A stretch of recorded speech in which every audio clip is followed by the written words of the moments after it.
What's up, guys, and welcome to episode 2 of the Chicken Pod Podcast. My name is Michael Smith.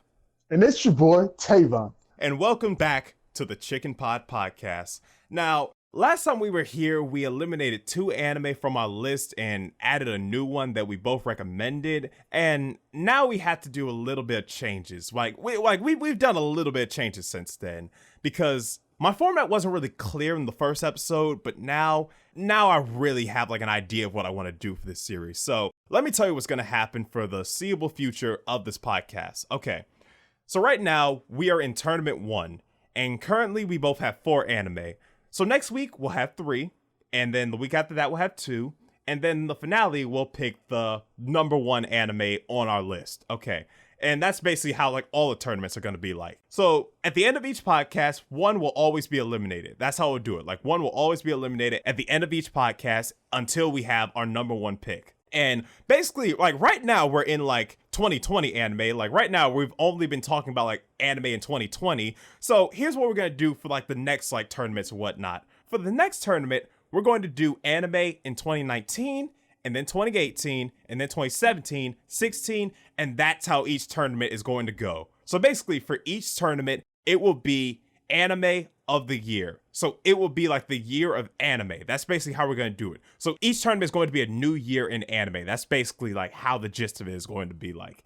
And eventually, we will get back to 2020. We will get back to 2020 anime once there's more 2020 anime. Because the one problem that we did have at first was that there wasn't that much anime in 2020. So eventually we will do that, and if it ends up being 2021, then eventually we'll come back to that as well. So right now that's the gist of what we're going to be doing right now. And as for the 4 anime we have right now, we already watched the first episode of each anime last week, and we already gave our first impressions on it. So now what we're going to do, we've already watched the second episodes of each anime, and now we're going to pretty much discuss that. Well, except for one, but we'll talk about that when it gets to that one anime. But right now, we're just going to be talking about the next 2 episodes of each anime that we've seen on the list so far. Okay, so anyway, enough of my all ramble bammer information.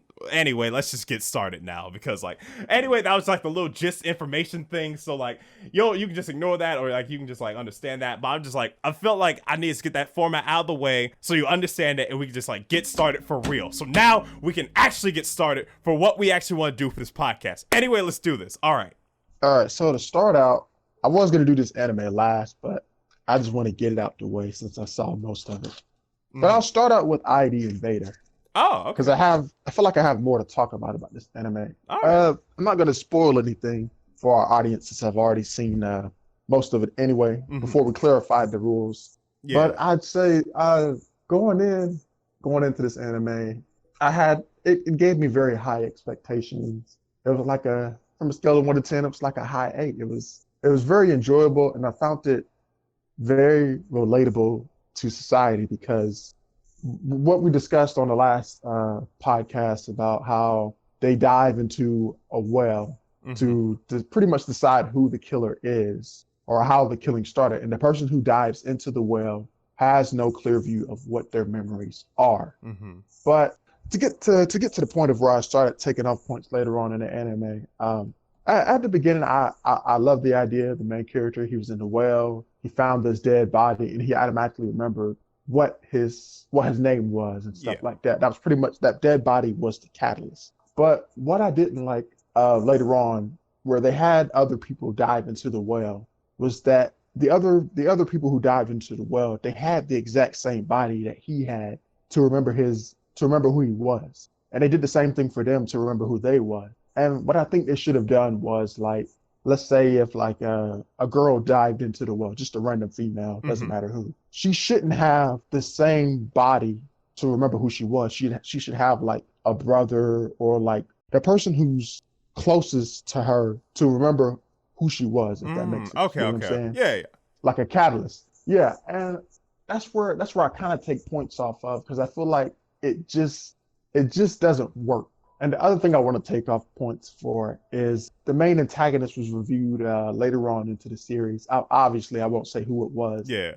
But I felt like for the main antagonist, it just wasn't enough build-up. You don't get to see what he's done to make him the antagonist. To get my point across, think about the Akatsuki. Mm-hmm. You knew they were the main villains in Naruto. Slowly through each episode, you could tell that they were going to be something big because each member of the Akatsuki was doing something behind the scenes. You know?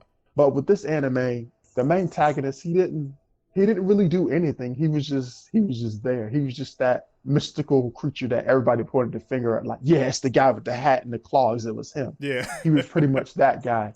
When the antagonist was revealed, it just didn't feel as strong or as inspiring. So from a scale of 1 to 10, I didn't finish it yet, of course, but I feel like from an anime that started out as a strong 8, I feel like by the end of the series, I'll probably give it like a 5 or a 4 based on the route it's taken. Wow. Because it just had so much potential that I loved about it. And it just kind of messed up my expectations for the show. What episode did you stop at? Like, where are you currently at from like what you saw? I stopped at episode 11. Episode 11? That's where I stopped at. Oh, okay, okay. And from right there, you just like right there on, you just feel like everything from like 1 to now, you just feel like it's just not as good as it led up to be. It just wasn't as good as it led. It slowly, from each episode, slowly. Imagine the scale going up, and then it slowly goes down. Okay, each episode. All right. That's pretty much what it is. Okay. All right. Did you feel like there was like any like soundtrack that, like could build it up, or like you just felt like the soundtrack was still bland, or did you like was it still like the same feeling that you had like in the first episode? How I feel, I still feel like it was the same with the first episode, where the soundtracks were very bland. It didn't match the world building they were coming across. That makes sense. Okay. What would you probably say, was there any like other like new character or any other character that came in that you did like, even though like you did like take points off of it? I liked the female detective around episode. Remember how the first episode they introduced her? I did like her somewhat, and I liked the symbolism her and a villain who hasn't been introduced yet had. You get what I'm saying? Yeah, like no, villain, I get what you're saying. Not the main villain, but you know, like the not the main villain. I think I know who you're talking about, but I could be wrong. But we'll see how it is, because funny thing enough is the first anime that I watched out of the 4 anime I watched was also ID Invader. So I guess since you already brought it up, I guess I can talk about like the two episodes that I watched. So I guess we can just bring it up like that. So from what I saw from it's so funny compared to like when you talked about it, considering that you're way further than me. But it's my own fault because I didn't like basically just specify like the way the whole podcast is going to be formatted. Like I didn't tell you like, oh yeah, we're going to do like 5 or 2 episodes, like, or like 7 episodes or anything like that. So you're just like, oh yeah, we can just like watch whatever. So yeah, I get it. But from the 2 episodes that I watched, it's interesting considering that like you had so high expectations and then they like lowered, because so far from like the 2 episodes I've saw, I'm like very curious to see how this could end up like a show that's above average becoming average, because I still was like really intrigued and like really still into like the last 2 episodes that I saw. Because like in like episode 2 and 3, like I remember like when he first came out of like the Idwell and you saw that like he was like older and whatnot, and you saw that like, oh yeah, like, and you like saw his backstory about like what happened to his family, you like understood like where he was coming from and why he's like, and how he's like a prisoner and like only like helping the Idwell because he used to be like a former detective. So I already found like that be like an interesting thing. And also on top of the fact that you saw like that one aspect with like the girl where like she was about to get her head drilled in, and she like forcefully like drilled her head in, and then like was able to like get like the murderer's attention with that. And he just like accepted the fact that like, oh yeah, I guess like what he was thinking about, like his thought process was all wrong. And I did like that, because I did not expect him to turn himself in at all during that episode. So that was just like one thing that like really did intrigue me. And it also intrigued me of like this the other episode where that one guy who, well basically the gist of it, like this other episode where like Sakaido like jumped into this world, and there was like a lot of people like shooting, like there was like these snipers just like shooting a bunch of random people, and he was just trying to figure out like how this mystery was happening, like who's shooting these people, like what's going on and whatnot. And I did like the murderer in this story. I did like how like this dude was like a pyrotechnic. He was like this bomber type person who would like cause these like random explosions everywhere, and then like he like talked about like how he saw society and whatnot, and he like showed like how he took pictures of all the people taking pictures of the explosion he made, like how no one like called for help or anything like that. They were just like, oh wow, this is crazy, man. Like, put this on Snapchat, man. This is crazy, man. like you're like, cause like you've seen that before. Like you've seen people get like hurt, injured, like accidents happen or whatnot, and you see them like instead of like calling for help or whatnot, you see them like just like record the whole incident happening, or like someone like about to like not like get murdered. I wouldn't go that far, but at least like seeing like someone like get their like wallet stolen from them, and then like the dude running instead of like helping them or whatnot. They're like, oh, I can't do anything about it, so I'm just gonna record it and just like post on the YouTube. Man, this dude was crazy, man. He stole this dude wallet, man. I really did like that aspect. And then like even though like the guy thought he had like he thought he understood the world really, really well, where like he like talked about like he had like really like bitter way of looking at society. Sakaido like understood him like a fiddle. He was just like he was just like the way like he like looked at society wasn't like how he saw it. Like the world is very fickle, but like his viewpoint is what makes it even more fickle. He like said like people might be shallow, but like they're just a shallow reflection of you. Like I really did like that line, and because of that, the pyrotechnist was so in denial over the fact of that and how like his world got crumbled over that like he ended up killing himself at the end. I was like, oh okay. And he's like couldn't handle the fact that he was wrong, and that like he won't be able to like see the world in like despair anymore, and like he won't be able to like do anything about it anymore. And I really did like that aspect. So it's going to be interesting to see how the rest of the show goes, considering the way you like see it, because so far I'm still like really interested into the show. Like, oh no, I'd still give it like, to be fair, I gave the first episode, I can give the first episode like, you gave the first episode like an 8 or like a 9 or like whatever. But for me, like the first episode, I gave it a 7 because I felt like it could gradually like get to that point or whatnot. And so far, I still give it a 7 so far. So I'm really curious to see how this 7 could at least end up to being like a 6 or a 5, because right now I'm still feeling it. So I'm curious, but like, do you have any questions just from like, obviously like you don't have to like spoil anything, but like, do you have any questions for like just like anything in general about like my like thoughts on the series or anything? I do have a question. Do you think that the main character, you know how most anime they end up the first female or second female character they see, they end up dating that person? Mm-hmm. Do you think that's gonna happen here, or do you think the main character is very fixated on his family? I feel like if they pull it off well, if they're like a female character comes in to like make him like look at the world differently, or like maybe like not forget about his family, but at least like be able to cope with reality more, then maybe that could happen. But like they would have to like really do something. They would have to really do it well in order for that to work, because like if they don't, like it's like that's like a really specific thing they have to do really well, because it's like a 1 out of 10 thing where like there's that like 9% of the time where it can't work, but then there's that 1%. There's like that 1 out of 10 that if you do it right, then it can work. And I feel like that's the way I can see it here. So if something like that does happen, if they do it well, then yeah, I won't complain. But like I said, most of the time it's like done wrong. So I'm not saying I have low expectations for that, but I'm just like, if something like that does happen, I'll be curious to see if that ends up working right.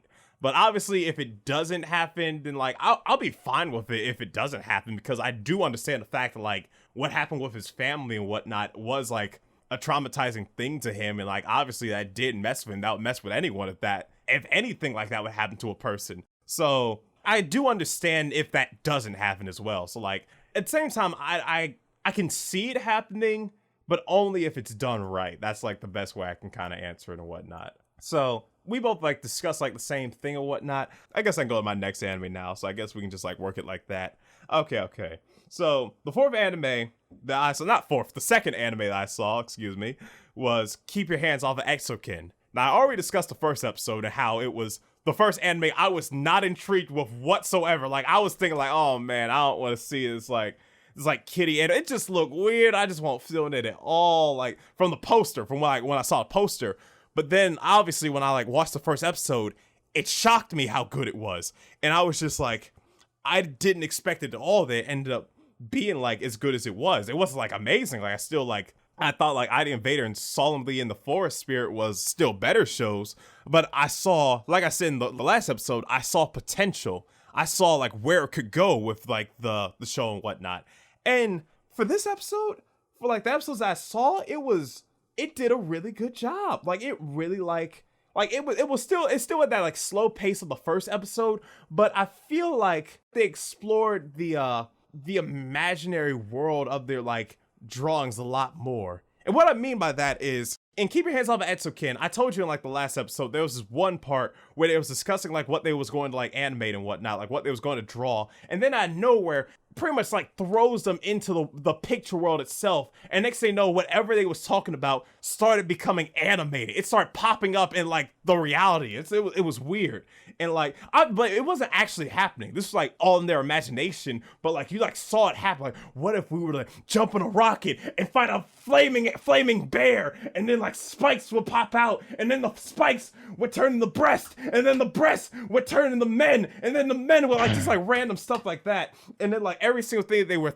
all their thoughts would like pop up in the real world. So it was interesting. So with this episode, I feel like it was explored way more, and like I feel like it's slowly getting better. And when I say slowly, I mean really slowly. Like it's a weird slow progression. Like I've seen progression where like it went from good to great, but this one, it took like the last moment of the show for it to go from like, okay, you know what? Okay, yeah, I'm actually feeling it. I'm actually really feeling it.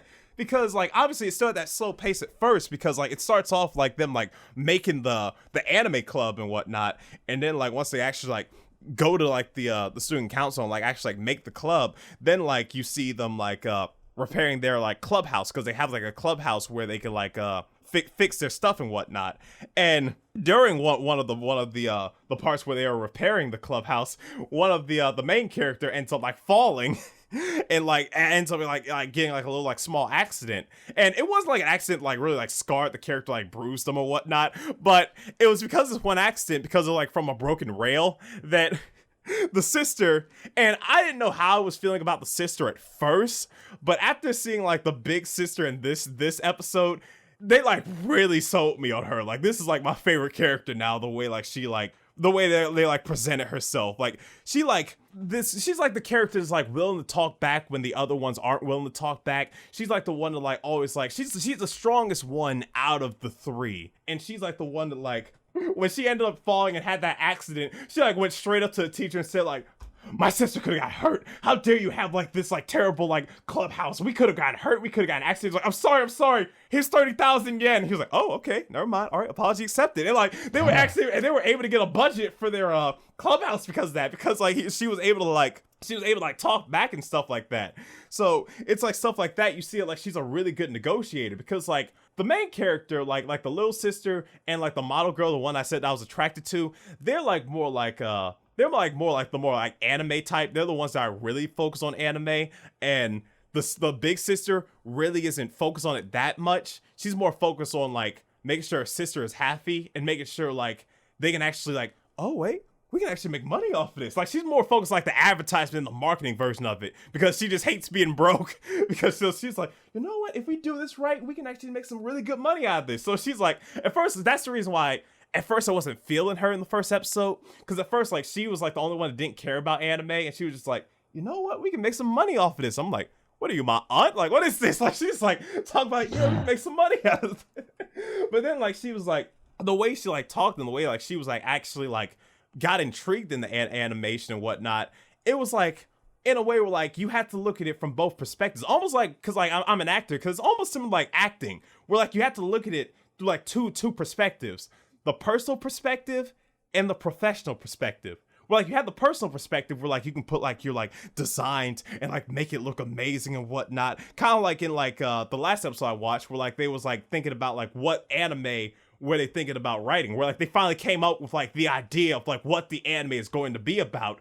And this is where like the personal aspects of it came in, where like the model talked about like, what if we make it like a realistic samurai girl, like it like she like had like this like fighting style and combat and whatnot, and you see it like actually come together. And this is where like I added like a point to the anime. This is where like when like they came up with the anime and whatnot, you like actually saw it come together. She was just like, you know what? That anime would be good. But then like the big sister came in and then like she like took it from a professional standpoint. And this is why I said like there's like a difference between like professional and personal, where like the model girl had the personal standpoint of like, oh yeah, let's do it like realistic and have the model come in and then like not the model and let the samurai girl come in and like do her like fighting style, because I feel like I really want to do like a realistic fighting style, like that's what she said. And then like the big sister comes in and she says like, you know what, I feel like that would be good, but I feel like a lot of people like explosions and big, they like grand stuff, so why don't we work on a tank instead? Why don't we work on like a giant like big tank and like an army come in and we're like,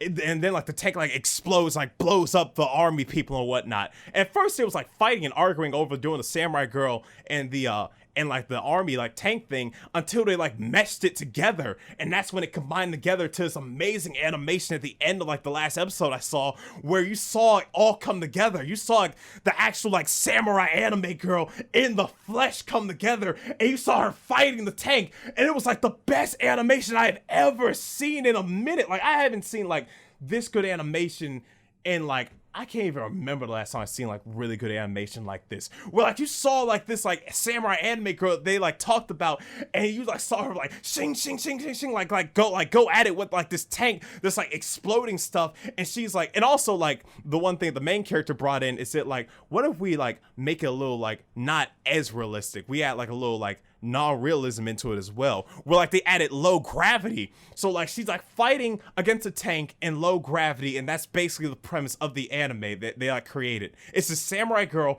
fighting this tank, this explosive tank, in a world with low gravity, where like she can like jump higher, kind of like in like the space world, almost like space, but it isn't space. They just have like low gravity, so they can like jump higher and like do like flips and whatnot.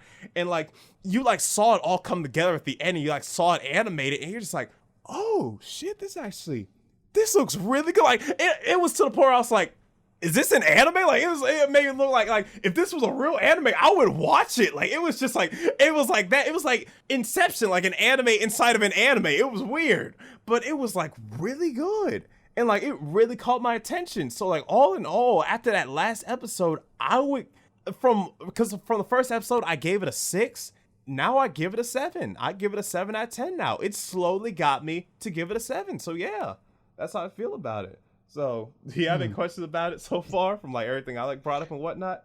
Yes. So when these ideas they think of come to life, is it a permanent effect, or is it a permanent effect to the world? Like they stay in the world, or is it gone afterwards? It's not a permanent effect. It's like gone afterwards. Like right as I thinking it, it like comes together, and you see like the animation, and you see like it happening. And then it just like disappears, and then that's just like it like comes together, and then it's just gone right afterwards with like the like ideas and whatnot.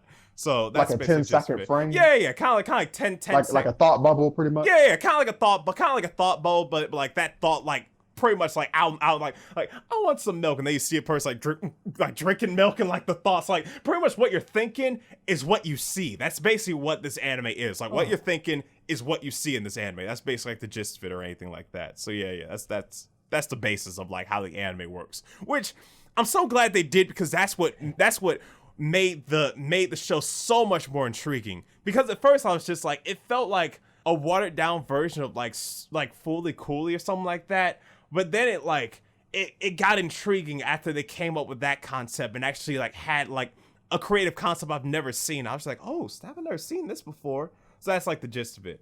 Anything else?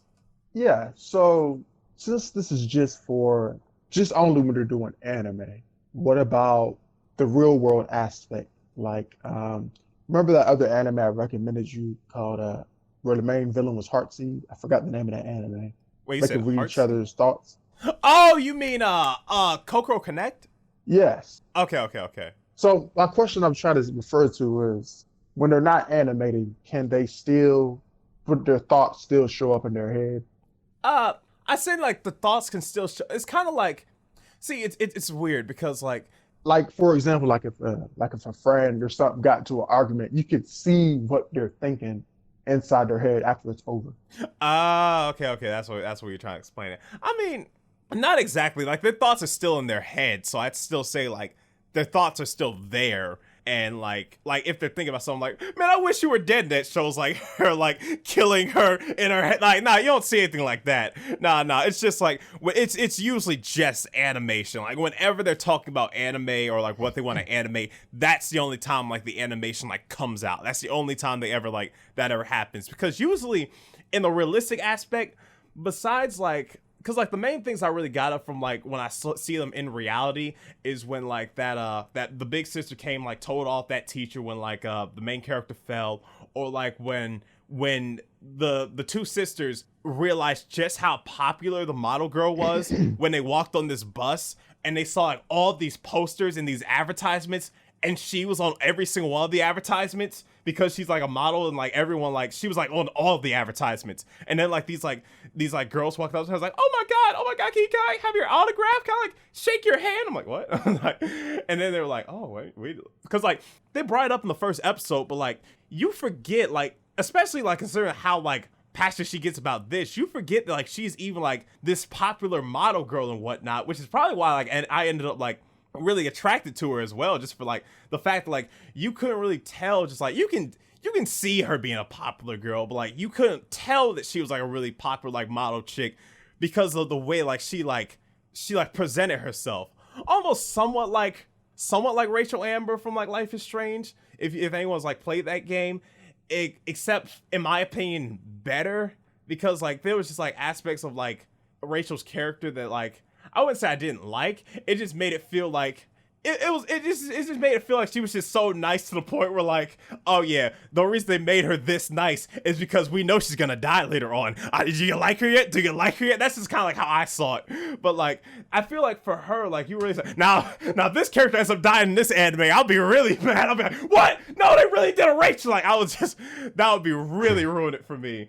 But we got our inspirations from Rachel Amber. Oh no, I really hope not. But yeah, I really like the characters. Like I feel like I like the main character. I like the sister character. Like she really grew on me. And like the model character, I'm still attracted to. Like she's still like a really great like fun character that like has all these like ideas and is passionate about like the animation more than anyone else. So all in all, I definitely give it a 7 now. So yeah. One last question: can they touch their thought? I didn't know where you was going with that. When you said, can they touch? I was like, huh?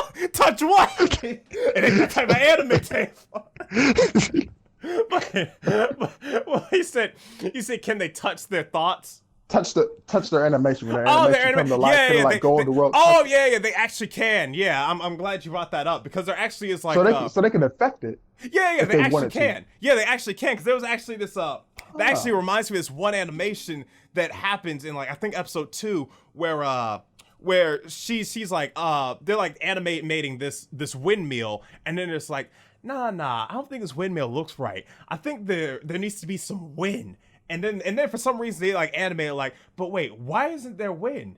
Because there's a building blocking it. And then like they animate this like building blocking the wind, and next thing you know they like walk in this building like, we gotta blow up the building, and then they like jump inside the building and they blow up the building, and then the wind starts pouring through, and that's like all animated, and like their like thoughts like come out, and then like they like finally see the wind in the picture now, and it's like it's weird, but it's interesting because that's what I feel like if they wasn't able to interact with the animation, it probably wouldn't have been as good. But the fact that they can makes it even better, because like you see them, like it isn't like, oh yeah, you just see the anime come into reality and then like they're just like, you don't see them anymore, like, oh, I guess like I want to see this anime, I want to see them, but nah, they're in that, like they're interacting with the animation too, so that's what I like about it.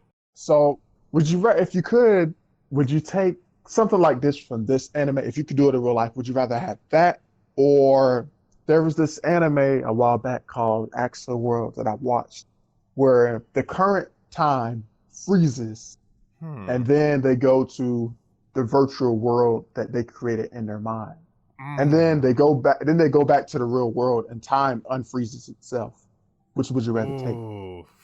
See, I did like that concept where time itself, like let's say right now, me and you wanted to go to this, I don't know, my Millennium anime I created. Yeah. Time freezes right here and we just jump to that world. Just for that concept alone, I feel like I did like that concept that you brought up, because that actually is a really good concept. I'd probably choose that one. Only because, like, to be fair, I do would like to see it, because I never saw like actual anime or like that anime that you're talking about. But like, I would like to see it in play first.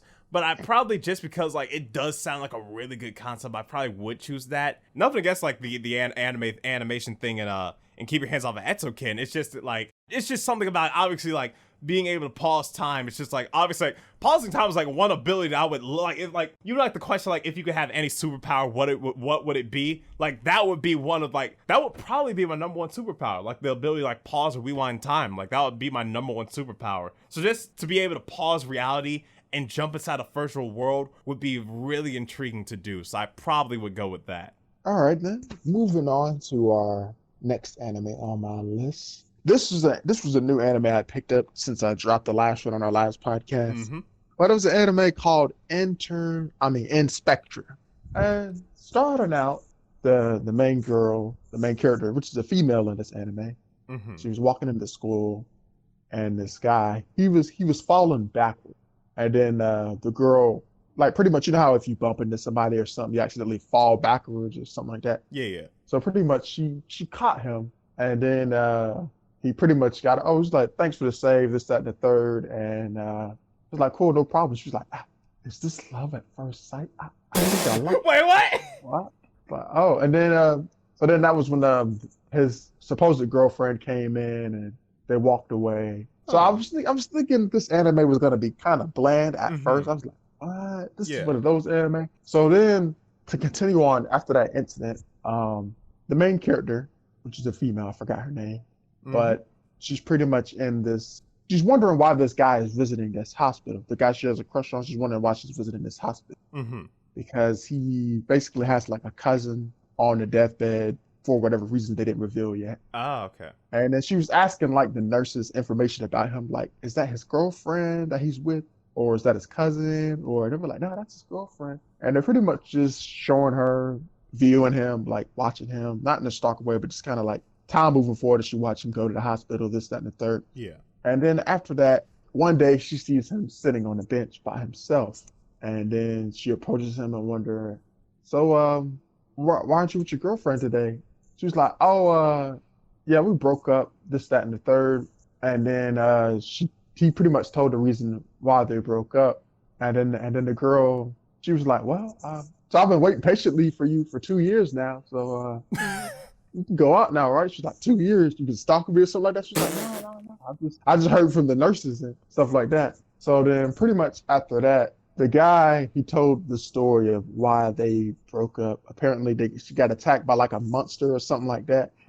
And he lied saying like, yeah, I saved the day, I saved her. And then she didn't like that about me, so we broke up. And then that was when the anime kind of took a turn where the girl, she saw through his lies. She was like, you didn't run away. I mean, you didn't save the girl. You ran away from her. That's why she broke up with you. You couldn't admit it to yourself, could you? And then she started like pointing out like all his flaws. Oh, snap. That the audience wouldn't even know. Like everything was just coming out like right at the back. Like you remember how Hachiman was in Yahariori when he found that girl on the building, on top of the building? Oh yeah. Yeah, it was like that. I was like, huh? She started like pointing out all his flaws and everything about the character. I was like, oh shoot, this is an unexpected turn for events. And then even the main character himself was blown away, but she wasn't like yandere creepy. But she was like, it was like in like a cool manner. She like a detective kind of way. Yeah. And then pretty much after that, they started pretty much dialogue between each other, you know. Then he told her what actually happened. And then he started trying to understand the female character herself, like how did she know all these things and stuff like that. Okay. And it was pretty much she was pretty much saying that one of her eyes is fake because it was gouged out. And one of her legs is also unreal as well, if that makes sense. So pretty much what I'm saying is, before all this even happened, somebody found her body and her eyes was gouged out and her leg was missing before she became what she is now. So I guess apparently that affected her body when she got new limbs, and now she can kind of like read people very easily. Pretty much. Okay. So I thought that the first episode was very interesting in a way. You know, I kind of like this because I expected it to be kind of bland. Yeah. But then when she started going into those, reading his faults left and right. I was like, oh, this is actually pretty interesting. But the thing that I would take off is that I feel like for anime like this, you don't. It comes off. It reads off to me as more of a slice of life. Yeah. Romance comedy, kind of like Three Got to Know Lion, Horiori, Toradora. I get more vibes of that from this anime. So I feel like it doesn't need supernatural things happening to make it good, if that makes sense. Like I feel like it just doesn't mix well with the storyline. Okay. Because episode 2, it didn't they didn't continue on talking about the two characters at all. They were just talking about some snake they found in the forest. They just got completely off topic. So I just feel like this anime, that's probably the only reason why I will take points off this anime, is because it takes place in a supernatural environment where it doesn't belong. Okay. So you feel like it would have been better if it didn't have those supernatural like things, and it was just more focused on like slice of life and just like a romantic comedy sort of thing, kind of like what you said, like Three Guys No Line, Toradora, and like shows like that. You feel like it would have been better if it didn't like focus on that at all. Okay. So all in all, what would you probably say for about like the animation? How did that like look, at least for like that? I'd say the animation looks pretty decent. Give it about a 7 for the animation. Okay. Would you say it was like a unique style, or was just like, it's good. That's it. I'd say it's just kind of just good. That's it. It's not. It doesn't have like a special world building, but it's just kind of like your basic graphics. Yeah. Okay. Well, what about the soundtrack? How do you think that like sounds? Does it sound good for the anime, or was you just like, it's there? It's definitely a soundtrack. It's just there. Definitely a soundtrack. Did it like work well with the anime, or did you just not like feel it at all? You're just like, eh. I mean, I couldn't really. Normally, when I watch anime, I normally pick off the soundtracks right off the back. But for this, since that scene caught me off guard, I kind of forgot most of the soundtracks for the anime. Yeah. Because I was just so blown away by what the. How did you know all this? Not even I do this about me. Okay. All right. So all in all, what would you probably like rate it then? Episode 1 was a strong 8. Episode 2, give it about a 5. A 5? Oh, okay. But we'll see what happens. Wow, that's like a huge dip compared to like that one. One was an 8 and then 2 was a 5. Okay. That's interesting. Okay. All right. Well, I guess I'm trying to think if I have any more questions about that or anything like that. But what would you probably say was the weakest thing about episode 2? You don't have to go like too into specifics, but what would you probably say was the weakest thing that you felt compared to like the first episode? I felt like the weakest thing about episode 2 was that episode 1, the story revolved around the girl and the guy. Episode 2, they went from focusing on the characters themselves, building up character for the characters, building up. Give them character development. Yeah, character development. That's the word. Instead of focusing on character development for the characters, in episode 2, they kind of changed the story a bit to where they found this supposed snake, and they were wondering how a body ended up dead in his forest. So it just kind of got completely off topic to where are we going with this? Yeah. Okay. So that's why I started taking off points, because I'm like, this doesn't mix in with the story. Okay. I understand. Oh man. The reason why I'm going, oh man, because we're about to get to the next show on my podcast. As a matter of fact, this is a show that you recommended me. Oh, I got a lot to say about this. Okay, so this was the third show that I watched out of the 4 that I watched, and this was the one that Tavon recommended me, and this was called Breakers. Now, I will say, in the beginning, from how like the poster looked and everything, I was somewhat curious, and even in the introduction, I was somewhat curious, because at first, like the introduction of the show made me think it was like, because you see like in the beginning, you see like all these like paralyzed people, like these paraplegics, and you see like certain people, like handicapped people, someone with no arm, someone with no leg, and you see them like around, like you see them just like standing, and then like you just hear this one guy say like, "You guys also have the power. I will give you that power." I'm just like, and in my head, I'm thinking, okay, this is a show about disabled people getting superpowers. Okay. We'll see how this go. But that wasn't the case at all. Now, before I start getting my flaws for this anime, all right, I'm gonna first talk about the one good thing I'll at least give it. The animation style was really good. Like, I'm not just trying to say like the animation was good. I'm just saying like the style is so different. Good? It's like it's so different. That's the main thing I'd say. It's such a unique style. It's like it's a style like you've never seen in an anime before. Like if you looked at the style, you would be like, is this an anime? Because it's so different. It's like I'll put it up there with K Project Good just for the fact that like it's such a different style. Like you can't compare it to any other anime. Where like I looked at it and I was like, I've never seen an anime look like this. It was just like intriguing. And now for all that to go downhill, let's talk about this anime. Okay. First of all, the main character himself was okay. It was like this character with no legs, and he just like he just wants to be like his older brother who's a basketball player. He has all his like limbs, like his older brother. He's like just like basically he like looked up to his brother and wanted to be a basketball player, but obviously he couldn't because like his like disability and whatnot. And next thing you know, this teacher that we like saw before this, he was like looking for some reason. So for some reason, he like has his like high-tech stuff. He has like this high-tech stuff in his room, and he's like looking at this like a smart board. I guess I'll say smart board, but it wasn't like a smart projector. That's the word I'm looking for. He's like looking at this projector of like all of these like handicapped people and these like paraplegics, and he's like, and I don't even know where he got this footage from. He's like looking at all this footage of all these like handicapped people, and he just sees like the main character, the one that like has no legs, and he goes, "That's the one. I'll go meet him now." And I'm like, huh? And I'm like, what's going on? And so he meets up with this, the teacher meets up with this guy at his school, and he's just like, "Yes, you'll be right for the team." And then like he starts feeling on the dude, and I'm like, hold up, what's going on here? He's like, what? No, I'm a boy, get off me. And also, here's also a thing before I like get to like the actual like gist of the story.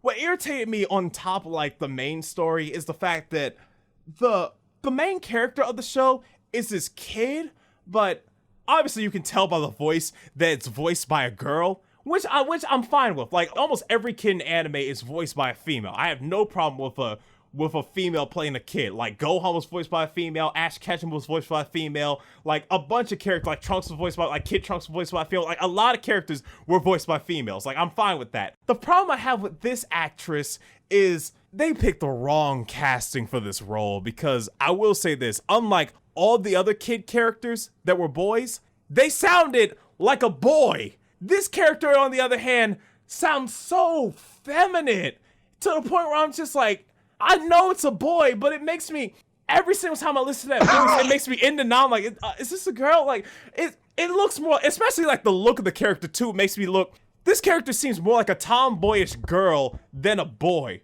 Which for the longest time, until I knew it was a boy, I thought was just a tomboyish girl. So I'm just like, huh? Like it's just, and that's what made it weirder when like the teacher started feeling on him and when I was like, nah, stranger danger. I was like, get off this girl. I was like, oh yeah, you're perfect. You got the right body type. Like, what's going on? Basically, the teacher like found this kid because he wanted him to join his handicap basketball team, and that's basically what the actual like story is about. It's basically about like all these like paraplegics, like all these like handicapped people like playing basketball and whatnot in like these like this like tricked out like wheelchairs. Like this like it's not like a regular wheelchair. It's like a wheelchair that's like added like little modifications that like allows them like do other stuff. It allows them to go like faster and like do a lot of other things. So that was just like a few things that like they had. That was basically like the gist of the actual like show. We're like, oh yeah, he's like a paraplegic and he learns to like, he basically has this team where he basically like has this group of people who are also paraplegics, and they basically learn how to like play basketball together. Obviously there's a few that are already like have already been on the team for like a while, but that's like he's just like kind of like just getting into the flow of things. And like at first I'm just like, okay, even though this wasn't about paraplegic superheroes, I might get into the show. I might get into it. I mean, it's a sports anime, so like we'll see how it goes. I mean, like I didn't think I didn't know how I was gonna feel about Haikyuu, and then that ended up being like an amazing anime. So we'll see how this goes. And then next thing you know, I'm like looking at the time. I'm like, okay, wait, how long is this anime? 8 minutes. It was 8 minutes. The episode, the show. I'm like, the first episode was 8 minutes. And I'm like, wait, what was that? And I'm like confused. I'm like, what the hell? What? Why was this show 8 minutes? So I'm like thinking like, okay. Maybe this was just the prologue. Maybe I was just looking at the prologue. I don't think all the other episodes are gonna be like that. So I go to episode 2 and 8 minutes. Yeah, just like the next episode. I'm just like, huh? Every episode was like 8 minutes to the point where I'm just like, what the hell's going on? I'm just like, so apparently, I don't know why they made the runtime 8 minutes, because the usual runtime for most anime is like 30, like 22 minutes. That's like the main runtime for like most like shows. And for some reason, like before I could even like get into the anime or like even like come up with a conclusion, I'm just like, huh? It's over. I'm like, it just ends like that. And it's just, and it feels so abrupt. It just feels like such an abrupt end. Because you remember everything I told you right now. Like I basically told you in long form everything that happened. You remember when I said like that teacher's like, him, and then he walks to the school, grabs him. Oh yeah, you're perfect. And then the team shows up. That's the entire first episode. I'm just like, huh? That's it? I'm expecting that to be.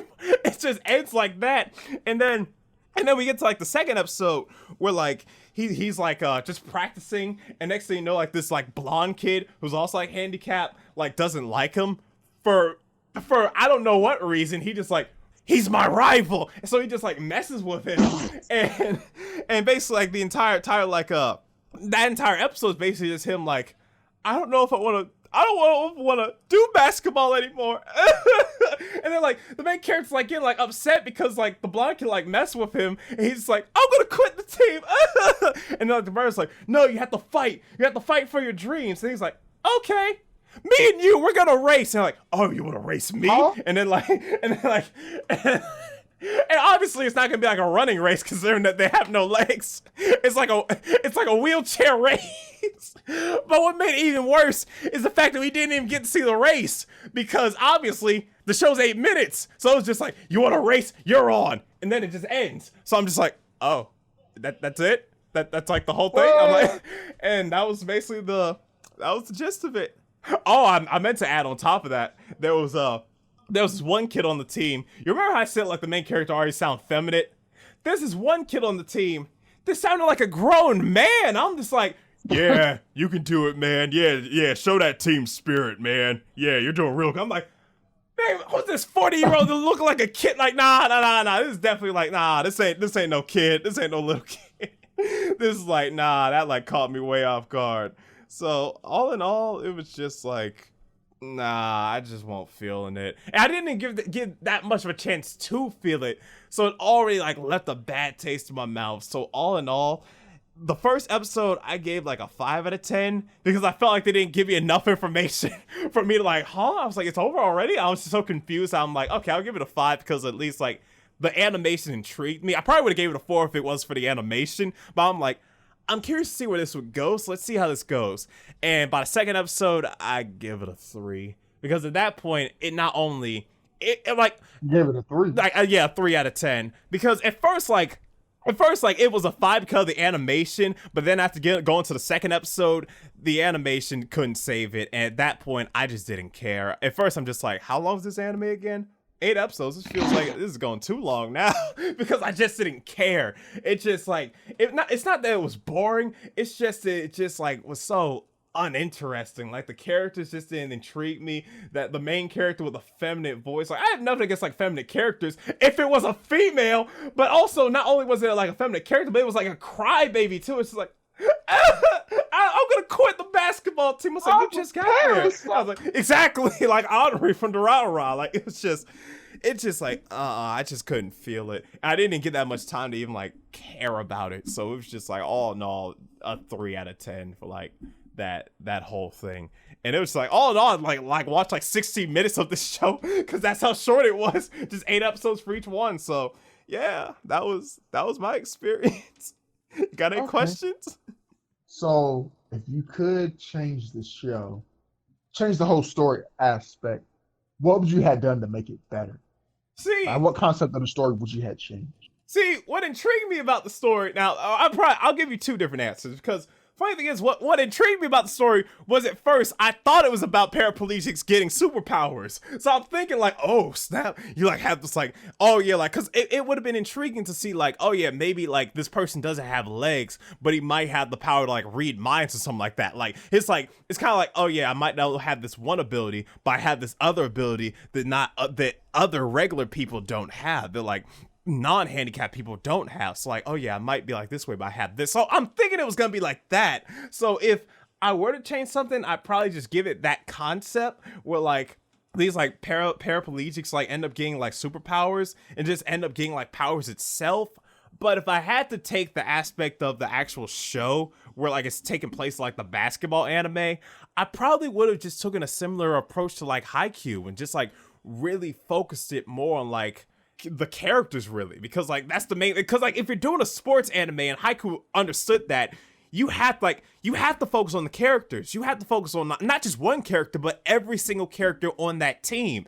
And they didn't really do that for this, and like they did it for like 3 characters, like the blonde haired kid, the main character who was like a crybaby and was just, I thought was a female for most of it, even though I knew it was a boy, and the adult that looks like a kid. Yeah, we could do it. Nice fight. What? Pretty much I would just like change up the characters, give a lot more character development, and then just use that progression from there. And also on top of the fact, I probably just use the fact that like, oh yeah, maybe because obviously like paraplegic people, like some of them either grow up with disabilities or some of them like gain the disability like later on from an accident or something like that. So it would have been intriguing to see like how like certain characters' backstories, to see like, oh yeah, like how did he deal with this growing up? How did he deal with like having no arm growing up? How did this person deal with not having no legs growing up? Or like if like someone had like an accident or like they like lost their legs like in like an accident or something like that, how was their backstory? Like how did they like deal with that? How did they deal with like losing their arm or leg? Like how, like what happened during that timeline? Like we could like see that moment of like that backstory of like because what did intrigue me was the blonde haired kid was like somewhat of a brat, but it would have been intriguing if we like saw like a backstory of him and like we like saw like how this character like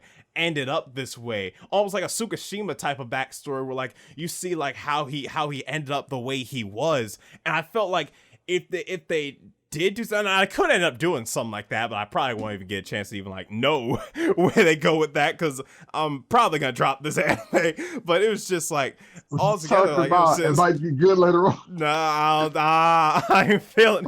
I don't got any good. I don't have any good sight on it. It didn't interest me, especially the last episode I watched. It just didn't interest me in the keep going. It felt like it was a struggle finishing that last episode. So the fact that it took me a struggle to even get to that, I don't think I would even like have any passion of even thinking about going back. So that's like the gist of it.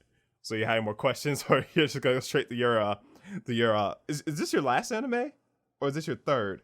No, I got 2 more. Oh, 2 more. Okay. All right. But do you have any more questions before that? Nope. That was it. Okay. Well, yeah, you can go yours now. All right, so this next anime, since we went from talking about a terrible anime, I'll bring up my anime that started out terrible, but actually surprised me. So we're going into Dorohedoro, which is a recap. The Barney and Caillou with a wig, going to a recap of that anime. Mm-hmm. For it was such a terrible anime, I gave it a 2. Yeah. Based on story, everything was uninteresting. Mm-hmm. But surprisingly, because remember the last podcast, we had a lot of anime. Well, I had a lot of bad anime. Yeah. But I could only drop 2. Oh, yeah. Or was it 1 I dropped? Yeah. So I had to do a process of eliminations. But I decided to keep this one. So this anime, it actually caught me off guard, because right now where it stands, it went from like a 2 to like a 7 to an 8, like a 7.5 to an 8. Because when it got to episode 2, it started off introducing the main antagonist, his lackeys, his henchmen, pretty much. Mm-hmm. And they're pretty much doing a build up for them, like showing like what their power levels are. They were like, they're destroying, like just in the town, like destroying people, wrecking stuff, this, that, and the third. And they're pretty much building them up for the fight that was about to happen between the dinosaur, which is the main character, and his female friend. Mm-hmm. And I'd have to say the fight they had was actually pretty good. I actually enjoyed it. It was like felt like I was getting Gintama vibes with how amazingly they executed the fight. Because basically the kicks of the main character or the female character is she's pretty strong to the point where like just one kick could like take off somebody's head or like break a limb or something like that. And I didn't know that myself. But it was her versus like this other female who was like kind of muscular.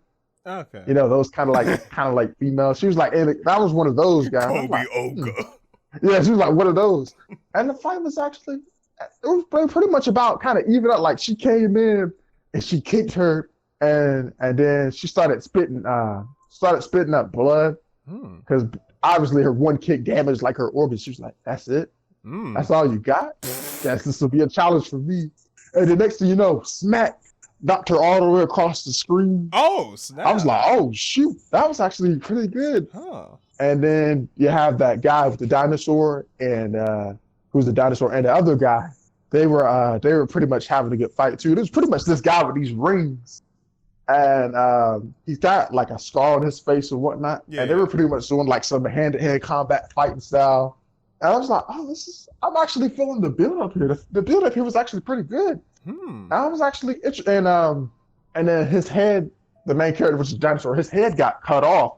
But shockingly, snap. He was supposed to die, but he was still alive somehow. What? Because he's like a reptile, so supposedly. Oh yeah. Grew another hair somehow, and it was shocking in a way because what they did was they sealed his other head in like a container. Yeah. So do experiments on it and figure out how did that happen, because like even the main character himself was shocked. He was like, "Huh?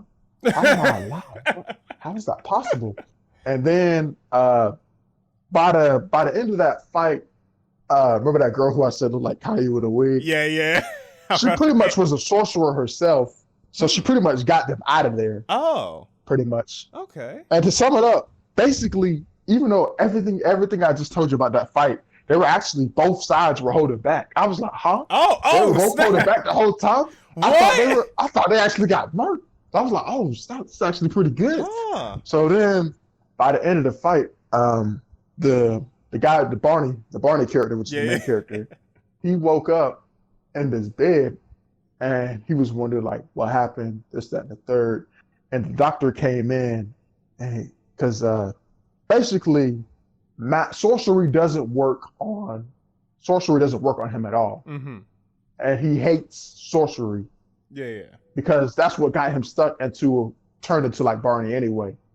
So he's basically been hunting down sorcery. So the doctor came in, and he broke the news to him that your friend, she's a sorcerer. How you feel about that? How you gonna take that? Oh. And then the girl, she was pretty much packing her things. She was like, after this, I don't know what's gonna happen. We're probably not gonna be friends anymore, or this, that, and the third. And then the first thing he did was he got out of the bed, he ran all the way over there towards her, and he was pretty much like, so are you gonna make like a bowl of soup or something like that? Pretty much, he just approached her casually. Yeah. And that kind of caught me off guard because I'm like, oh shoot, are they about to break up as a team? I was like, oh snap. So then they kept that together. I was like, oh, this anime is actually interesting. And then another thing I found out as well was it was a soundtrack I found, but for some reason it's not on YouTube because it's a fairly new anime. But it was a soundtrack that played that really brought out a scene in this anime.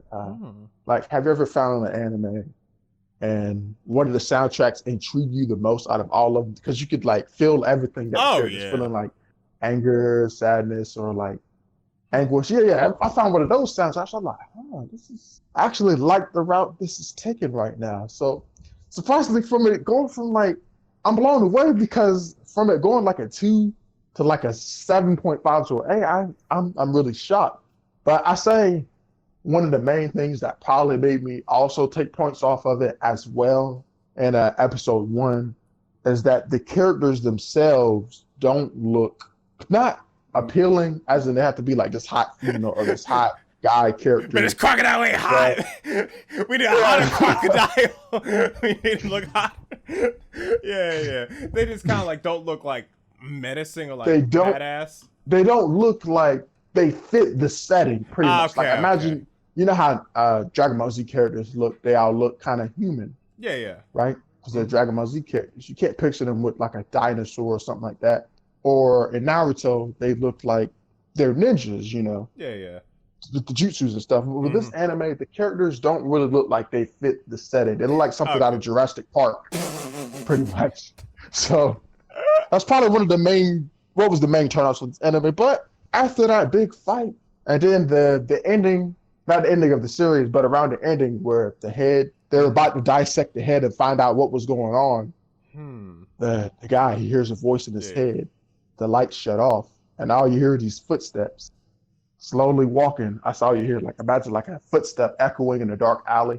That's all he hears, and he hears a voice in his head.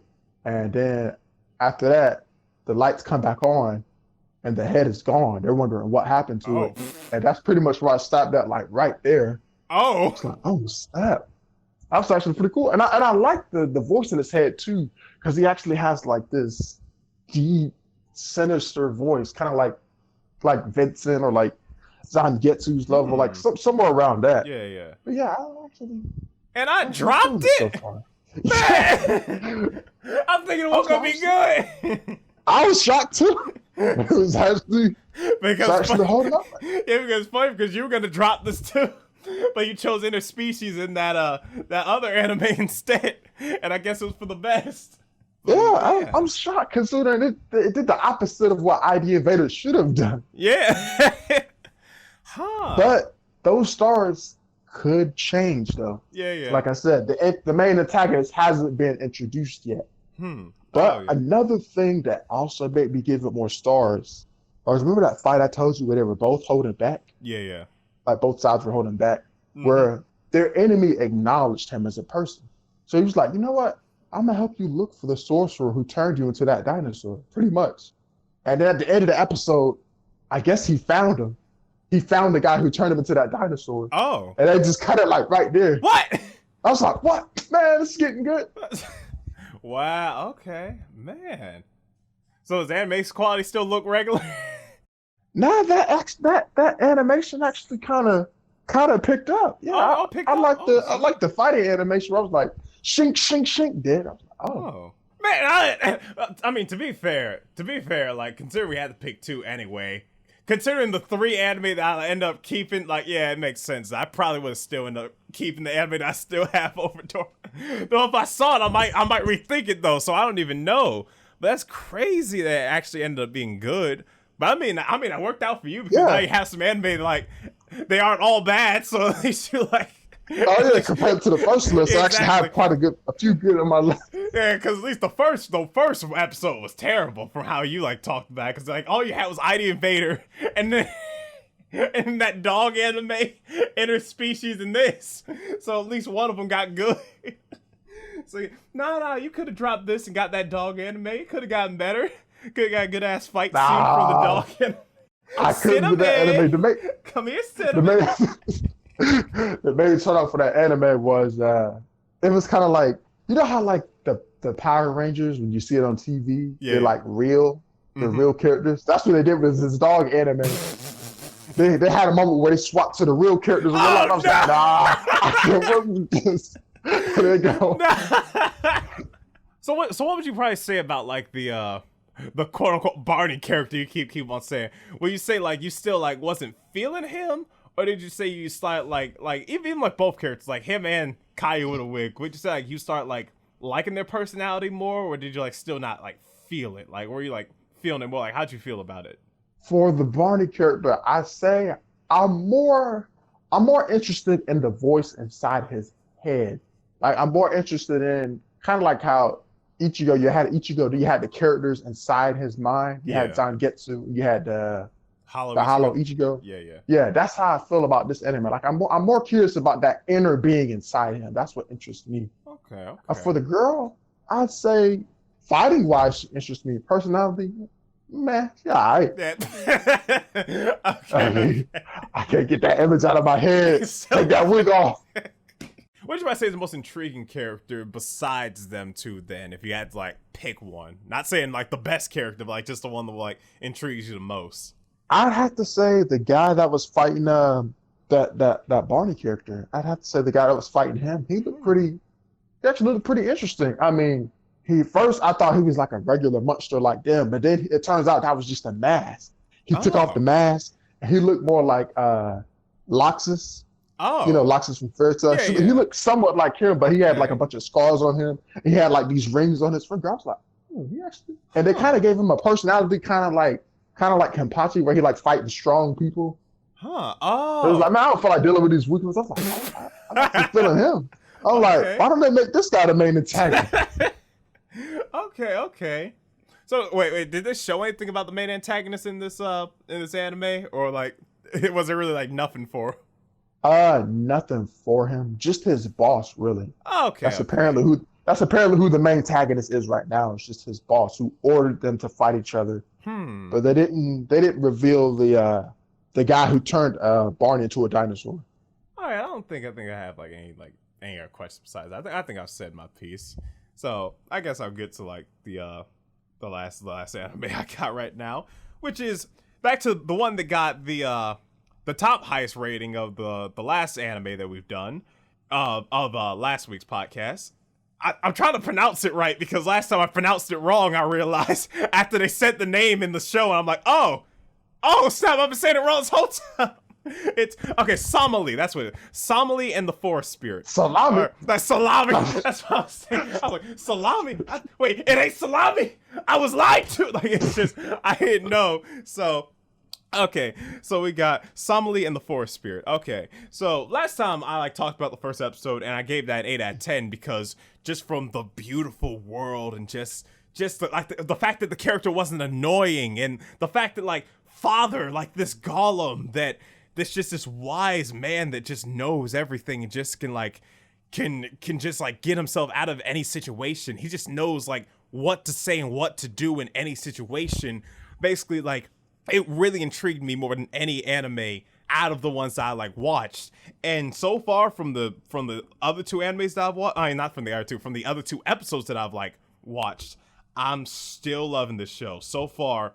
Okay, let's get to it. Okay, so the main thing they really like talked about in this one is we got a bunch of different new characters, but they were kind of like just characters that were just there. Like they were like characters you thought might be main characters, but then they just like, okay, bye, and I'm like, what? That's it? We're never gonna see you again. Like, and they just like you don't see them in like the next episode. It's just like kind of like it's kind of like the episodes that I watched. They like went to like a town, then they meet these characters. I'm like, oh, this character's somewhat intriguing, and then like you don't see them in the next episode. They're just like, all right, bye, and then they just like go to the next town. So it's almost like so far in each episode, it's just been like, all right, go to this town, meet this new character, have this thing happens, and then the next episode, and then they leave that town. And the next episode, same thing, town, something happens, meet a new character, and then they leave the town. And that's how it's really been so far, except for like the last episode I watched, because that kind of ended on a cliffhanger. So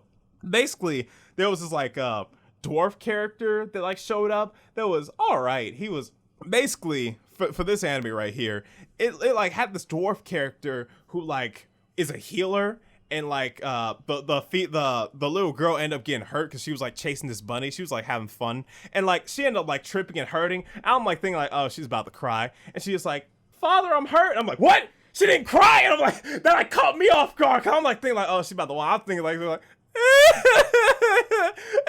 but like she didn't do that. She was like, "Father, I'm hurt." And like the thing is like it wasn't like a scratch or anything like that. Like you would think like if any regular person had this wound, they would be crying. So that's what shocked me. Cause literally like, I'm like, I've got hurt. It's a little scratch. And like, so like this blood coming out of her knee. And it's like low and down like, oh my God. And she's like, let me see your leg. It's just a scratch. And she's bleeding out. And she looks like she's about to pass out. And there's blood coming out of her leg. So this dwarf dude came out of nowhere. She's like, oh, I got some herbal medicine. I can like help you out and whatnot. And he's just like, why do you want to help us? Oh, no reason whatsoever. And you can tell he's like somewhat mysterious. He has like a reason for why he wants to like help them or whatnot. And And apparently they like go to his house, and then she basically like heals up the wound. She basically heals up no, it's a he basically heals up the little girl's wounds. Somali, yeah, that's her name. So he basically heals up Somali's wounds, and basically the reason why he brought him in and the reason why he helped them to begin with is because he was intrigued by Father the Golem, because he's like wants to study golems or something like that, because he like what he usually does is that he usually like take pieces of other like species and like uses them to like make different materials and whatnot. It wasn't like anything crazy or whatnot. He is like, oh yeah, kind of like study you and like take like a piece of you or something like that, and just so I can do more research on my like materials and whatnot. And he actually ends up being like a really good person and whatnot. And this is where you learn. 'Cause I knew something horrible was gonna happen. Cause like in the first episode, I didn't bring this up in the first episode when I like talked about it, but I felt like things were going great for them, almost too great for them, to the point where I feel like at some point something bad is gonna happen that's really gonna add some conflict into the show. And I feel like this is one of the things that's eventually going to lead to a conflict. Cause when the Golem gave the dwarf the like piece of him and whatnot, he like looked at him. He said like, why are you like somewhat shaking? Are you okay? Like he looked at Father and he was just like, oh, it's fine. We just have to keep moving. And he was just like, what's the problem? Like what's going on? Like that piece kind of like came off you like really easily. And then like he like took off, cause like the Golem had clothes on. He like took off his clothes, and then he said that like golems usually last like how long first he asked the dwarf a question. He said like, how long do you think golems last? How long do you think a golem's lifespan is? And then he said, oh yeah, I heard they like live for a long time, like over 1,000 years. And then like he like said like, yes, golems do live 1,000 years. And then like he took off his cloak, and then like you saw like he's like somewhat broken. And then I was just like, oh no. And then like he said like, I'm currently 998 years old, and I only have 2 years left, and I'm currently on my last breath. So like literally, and then like you like hear like what I say, and basically he's like saying like he has to hurry up, and basically you like the whole you finally get like the whole main premise of his story. This is like the goal now. You know what the whole goal of this show is. Basically his goal is to take Solemnly back to her real parents until his time runs out. Basically until like, so basically I feel like this whole anime is just gonna be like this whole 2-year period until like before he dies, before his lifespan comes to an end. And currently it's not even like 2 years, it's actually 1 year and 121 days. That's how long it is. So basically he has like a whole year and 121 days to get her back to her actual parents before his time runs out, before his lifespan ends and whatnot. Which also makes sense of why he's so wise, because he's like, He's been alive for like, if you've been alive for 998 years, yeah, you've learned some things. It wouldn't be like, oh, that's a bird. I like bird. Like, you know some stuff by the time you're like, you've lived for that long. So that makes sense why he's so wise. And basically that's like the whole gist of it. And obviously what's even going to create the conflict even more is the fact that she doesn't know. Like Somali doesn't know that like he's like on like a time span. Like it's like in like a year's time, like about a year's time, that's it. And then he's like gone. So that's just like something like really like kind of made me go like, oh, I feel like later on this is really gonna add some conflict. And then like the only intriguing thing, everything else is somewhat like a slice of life though, where like there really isn't like that much conflict, except for like at the end of like the last episode I saw.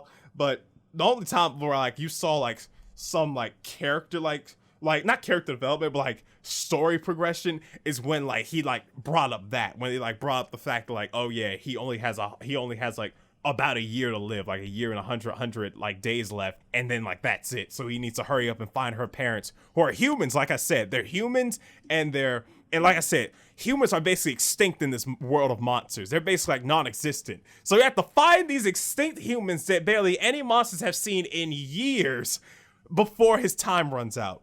And everything else on top of that is somewhat like slice of life, where like in like the last episode I watched, where like he like talked to this one dude who like had this like really unique design. It was like they were going into a restaurant, and they was looking for like, well, first they was looking for Somali to give something to eat for Somali, And they was also, on top of looking for something to eat for her, father also needed a job because they were running out of like money and whatnot. So it was like, oh, we need to like find a job or something like that. So like this deer person comes in who like works at this restaurant who has like a really unique design. It's just like, it's like you can tell like he's like part deer, part human. Like he's not a human, but he like has that type of look to him. And it's just like such a unique design. I'm just like, that's like a really good design. I'm probably, quote unquote, I'm not steal the design, but like take inspiration from the design for like someone. Like I'm not gonna use like, it's not like I'm gonna like, man, that's the same dude, but black. Nah, that ain't the same. Like nah.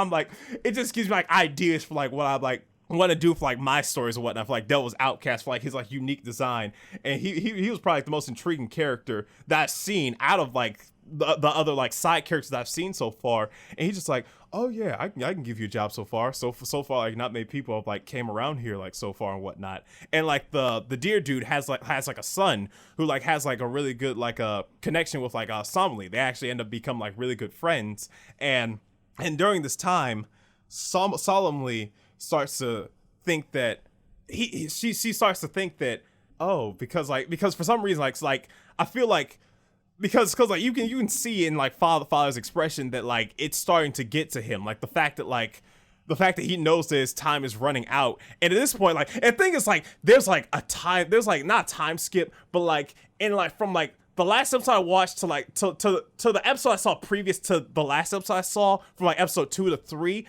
there was like a month time span, I believe. I think it was like a 2-month time span. So now it's like a year and 50 days now. So now during this time period, I'm just like, oh, they're skipping days like that? Oh no! I'm like, if they skipping it like that, by the time we get to like episode like 13, what day we gonna be on? Go back, day 60, the last day.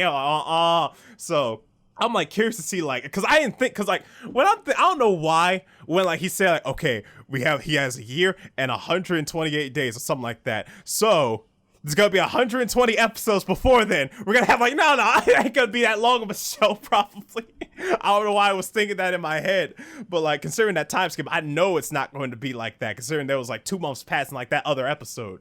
So I felt like it was really getting to him. And it's funny because like obviously like the one thing you can definitely tell from this story is that like you can definitely tell like there's that chemistry. Like if the chemistry of father and the girl didn't work, then the show itself wouldn't work. And you can tell that like they say that like father said that like golems don't feel emotion, but like you can tell that like Solemnly's really gotten to him. You can really tell like he's like you can see that emotion finally come to fruition with her. And you can really tell that because he started to think about, he was wondering when can he tell her that that in like a year's time he's gonna be gone, because for her in her eyes he thinks like, oh yeah, we're gonna be together forever, like it's just gonna be like us and we're just gonna travel and we're just gonna like we're pretty much gonna like eat whatever we want. Yeah, we get to like travel and do whatever. So like that's in her head, like she doesn't know any of this. So he's like hesitant about it, and because of that hesitance, he starts to like avoid her somewhat. He starts to be like somewhat distant to her, and because of that, she starts to think that he wants to get rid of her. He feels like he starts to like somewhat kind of get an idea that like after this, the adventure is gonna be all like, oh yeah, like after I find my parents, that's it. Like we're just gonna separate, and she doesn't want that, and he like tells the little deer, like the son of the big deer dude, like this I said had the great design. He started telling him that, and he said like, oh, I heard that if you go to this it's this one area they talks about. I heard if you go to this mystical place right there, I forgot the name of it, and you grab this flower, you can ask for one wish and it will come true. But it's a very dangerous place. But don't worry, we'll be fine. And obviously it ain't. Obviously it ain't gonna be fun. Don't worry, we'll be fine. And obviously they go there, and the place looks, I already said the animation looks good, but the place itself, and I definitely say like the soundtrack. You remember that soundtrack you like showed me when you like introduced me to like Paper Mario, and when he goes in like the 1,000-year-old door, that little like area there?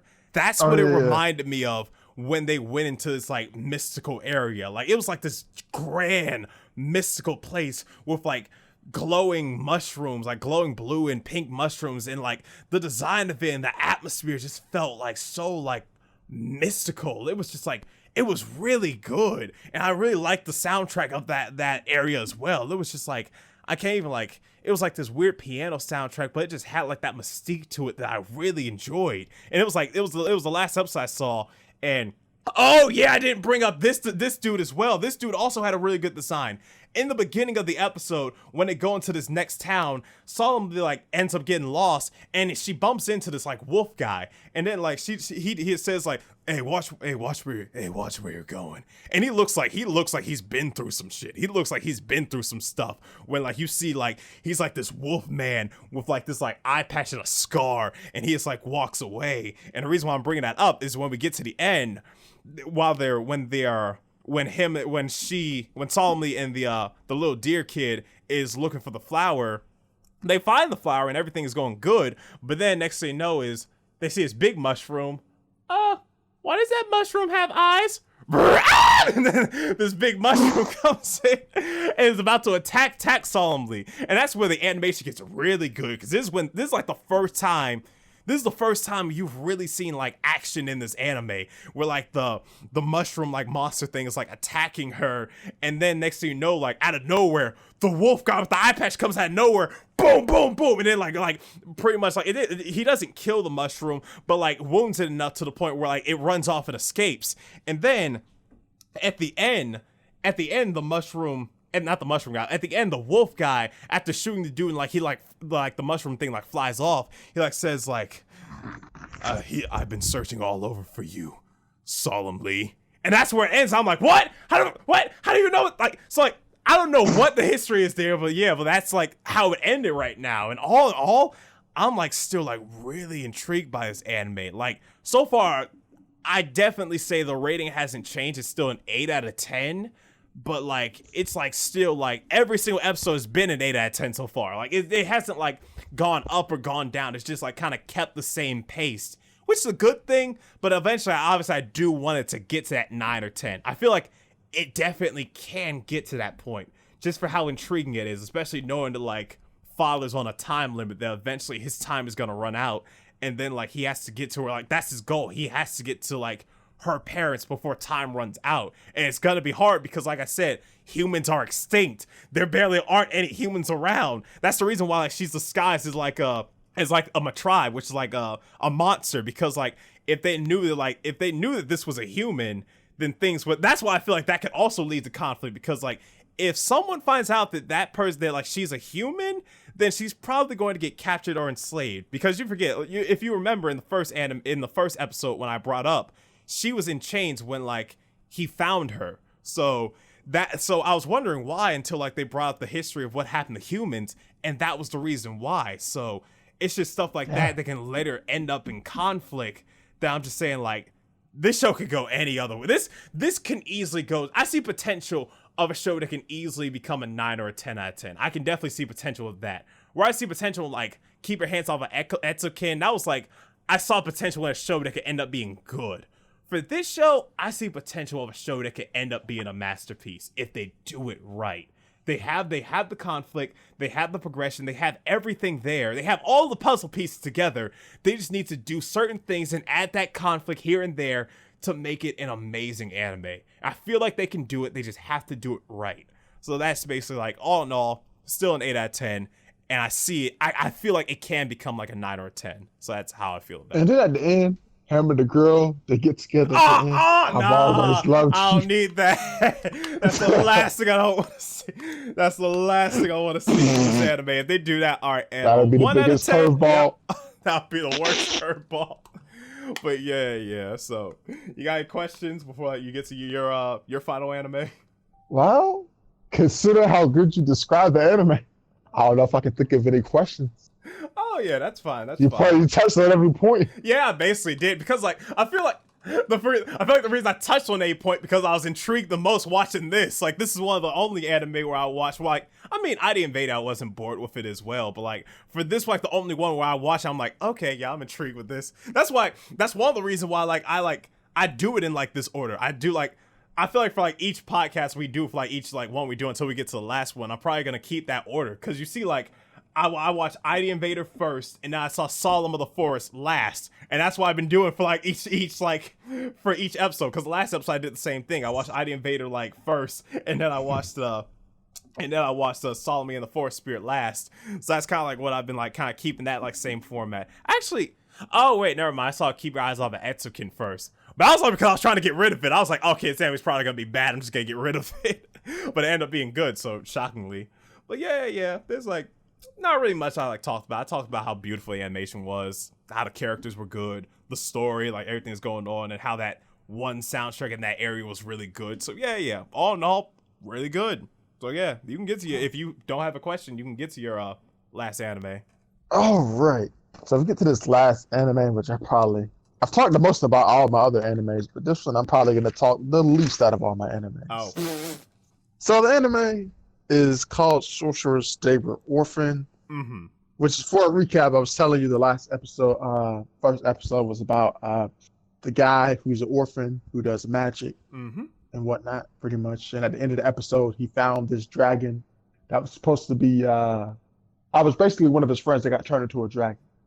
Okay. So now for what happens in episode 2. Episode 2, he wakes up in a dungeon, like in some kind of like dungeon basement or whatever. Yeah.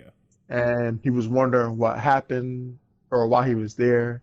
Pretty much they put him in prison because he was trying to stop the guys from attacking the dragon. Okay. Because to everybody else, that's just the enemy. Like, no, kill that dragon. Yeah, I'm just like them.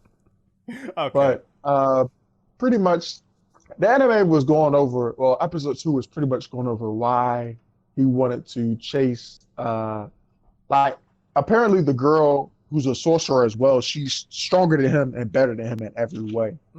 So he feels like this whole anime is going to be about him trying to sacrifice himself just to save the girl and to get them on his side. Okay. I feel like this anime is just very bland. It's just, I mean, the concept is good of trying to go after the girl. I mean, they pulled it well with Full Metal Alchemist. They pulled it off well with that, trying to get his body back. Oh, yeah, that's true.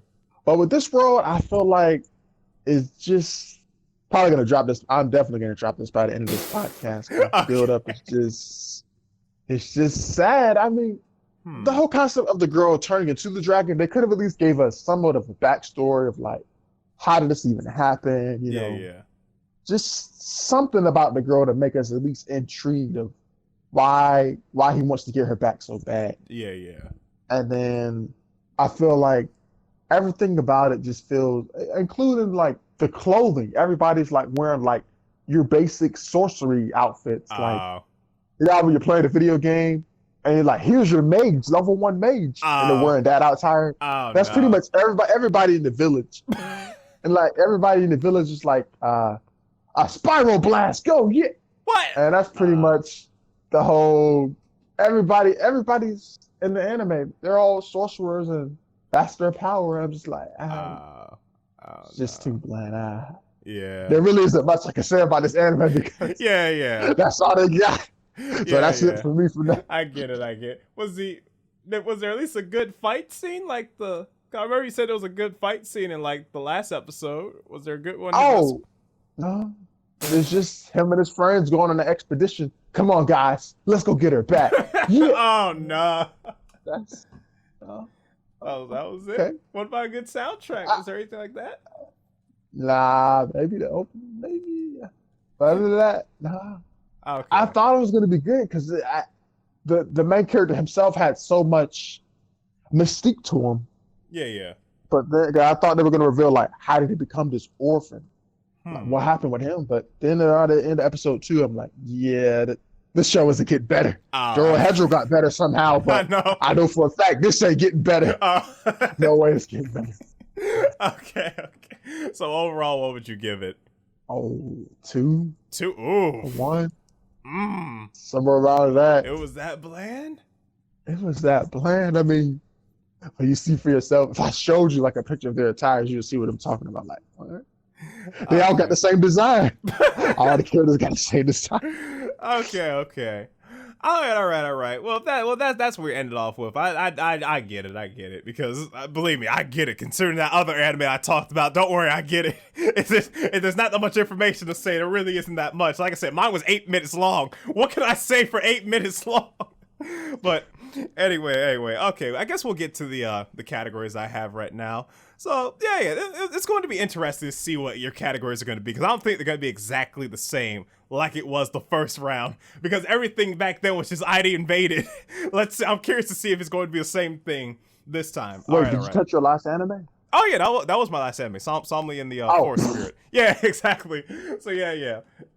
But all right, so let's go to categories now. All right, favorite main character of the 4 animes you watched?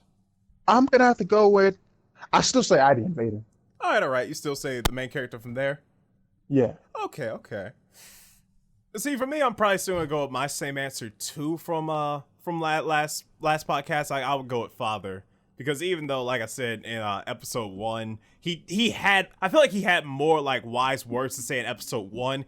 He still had it there in episode 2, and I really did like that progression and seeing like and finding out like the fact that he has like not that long to live. Like he has not that long to live and he cares, like, and you can tell like he cares about this girl because like if he didn't, why would he go on this journey to begin with? Like why would he like I know he's like type person like give like he supposed to like give the natural order of things, like organizes like the natural world, but like he definitely like you can see like he cares a lot about this person and like he really wants to like find like you can tell just how more he cares the more his lifespan deteriorates. Like how I said, like when those 2 months passed, you can tell that like he cares more about her because he knows that like his time is running out. He knows that it's like it's almost there. It's getting there. It's not there yet, but it's getting there. So I really still like Father's still like a really great character. So I probably still give it to him.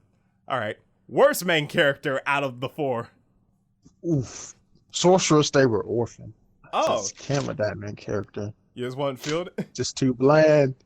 Oh, you just complete. I'll save her. Oh, I'll die for her. I thought at first I thought you liked him at least because you said he had that mystique, but I guess you like still won't feel it in general. But for me, that tomboy. Nah, it was just that girl. Like, that guy who sounded like a girl. It's just like, I'm gonna quit the basketball team. Like, it was nah. He was the worst. I'm forgetting that it was even a he. It was like he was the worst. Okay. This is a different question that I didn't give you for last one, but this one I'm curious about. Favorite episode out of the 4. What was like, you don't have to say a specific episode if you don't remember what episode, but if you can think of a certain episode that like really got you out of all the 4, what would that be? You can just like describe the episode. Oh, that would definitely be episode 1 of In Spectre. In Spectre? Okay. Because it started out so bland, but then when that girl just came in and started pointing out all that dude's faults, that caught me way off guard. Okay. For me, see, I like that. I like the 3rd episode of ID Invaded, cause I really did like that like bomber dude when he was like talking about society and whatnot. But I might oh man, I had like I can think of like I can think of 3 really good ones now. There was that one from ID Invader, and then there was that last episode from Keep Your Hands Off of Eizouken. I really liked the animation when they brought that samurai girl fighting the tank. That was like really good. And then like the other one I automatically thought of was Somali in the Forest Spirit, when like he talked about like he's getting close to dying, where like he's on his last like life. So it's between like wait. On second thought, I want to change my answer. Oh yeah, sure. I'm gonna give it a Dorohedoro. Oh, you're thinking about that last fight scene was actually pretty well executed. Okay. See, that one's hard because all 3 of those episodes were really good. But if I had to pinpoint it down, just because I feel like this could lead to really good conflict later on, I gotta give it to Somali in the Forest Spirit. I really do feel like the fact that like he's getting close to like the moment I heard that and I saw his like broken body, I like really like got to me. I was like, oh no. Oh, like that just like I feel like that's gonna be really, really huge conflict later on. I feel like that's gonna be progression to something really big in the series. So I'm gonna go with that. All right. Worst episode overall. out of the 4. Oof, first episode. Episode 2 of Breakers. That was, oh my god, that was terrible. I'm gonna quit the basketball team. And then that blonde kid, like, what was that deep voice, that kid with the deep voice. Yeah, nice fight. What? I'm done with this. Is that his disability? Is he like an adult? Like, does he have Gary Coleman disease? Like, what is like? I don't know. I just won't feeling it. All right, but what about you? I'm gonna give it a Sorcerous stay with Orphen because that just shifted the story. Okay. You just won't feel it's complete bland. They ruined everything for me. All right. Next one. Best animation out of the 4. I'm gonna give it to. Still give it an ID Invader. Okay. Okay. So even after the fight scene with Dorohedoro, you still think ID Invader still has the best animation? If we're going by anime as a whole or just specific? Just anime as a whole. I still give it the ID Invader. Okay. Even though that fight scene was amazing, I still like the world building of that anime. See, it's funny because I've talked so much crap about this anime for the longest time, but I'm actually gonna give this to Breakers because that was the only good thing in the anime. That animation style was actually really good. It was like the most unique thing about that anime because it's just like, I've never seen an anime look like this. It was really intriguing. I thought it was really good. So I can't believe I'm even giving a point to this one, but yeah, I'll at least say that the animation from that show was really good. So yeah, I'll give you that. Okay. All right. Best atmosphere out of the 4. Dorohedoro. Okay. See, 100% Somali in the Forest Spirit, especially when they went to that like mystical area, when they went there, I just felt that, especially with the soundtrack. Yeah, definitely that's definitely the most atmospheric out of all of the 4. All right. Best soundtrack out of the 4. I'll give it to Dorohedoro. That one soundtrack did catch me out. Still haven't found it. Yeah, I gotta give it the Somali in the Forest Spirit. So far, even if it was for that mystical soundtrack, I do feel like the soundtrack for that show works. It doesn't seem like a soundtrack that I would like download, except for maybe that mystical soundtrack, but it does work for the environments. It does have that, it gives that like mystical, like mystique feel to it. I really do like the soundtrack from Somali in the Forest Spirit. So I definitely give it to that. All right. Worst soundtrack out of the 4. ID Invader. ID Invader? Definitely ID Invader. I didn't think you'd give it to that one. That one caught me off guard. That's the first time I ever heard you give worse to anything of ID Invader. But, worse. I cannot believe I did not talk about this when I had it in my notes when I was talking about this anime, but the soundtrack for Breakers is so bad. Like, literally, it was like, what?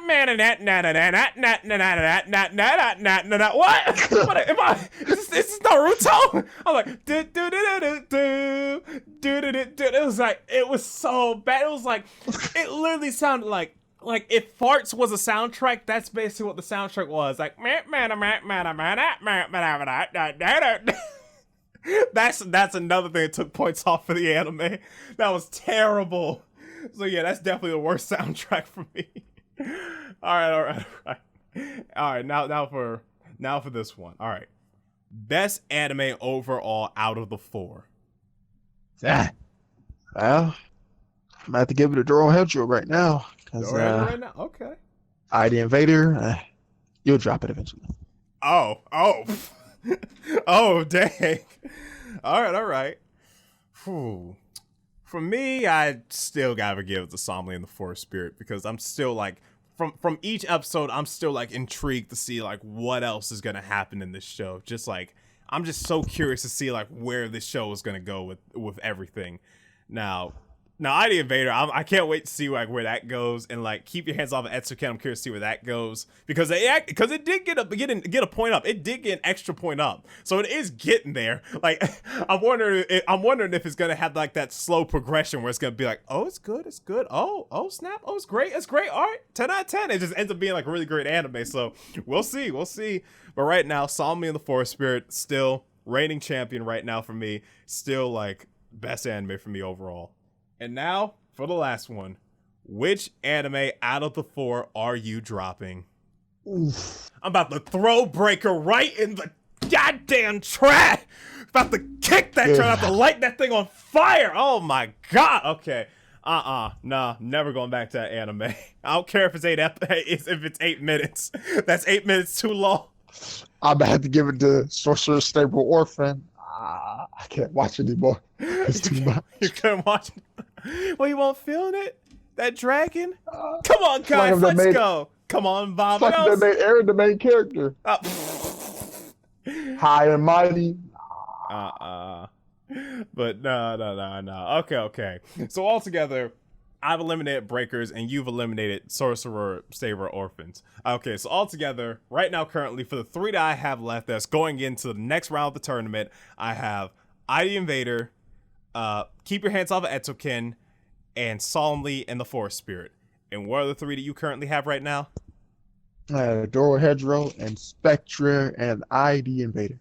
Oh, okay. It's an interesting list. Okay. I had a feeling these were going to be a 3 that I was going to end up with anyway. So I'm not even surprised these end up being my final 3. But anyway, guess we'll just wrap it up right here. So guess basically we're going to be discussing these 3 animes next week. And then afterwards, basically what we're going to be doing next week is that we're going to be now watching 5 episodes of the 3 we currently have. And then we'll discuss it next week. So I hope you guys enjoyed. If you did, click that like button. This is Michael. This is Tavon. And we will see you next time.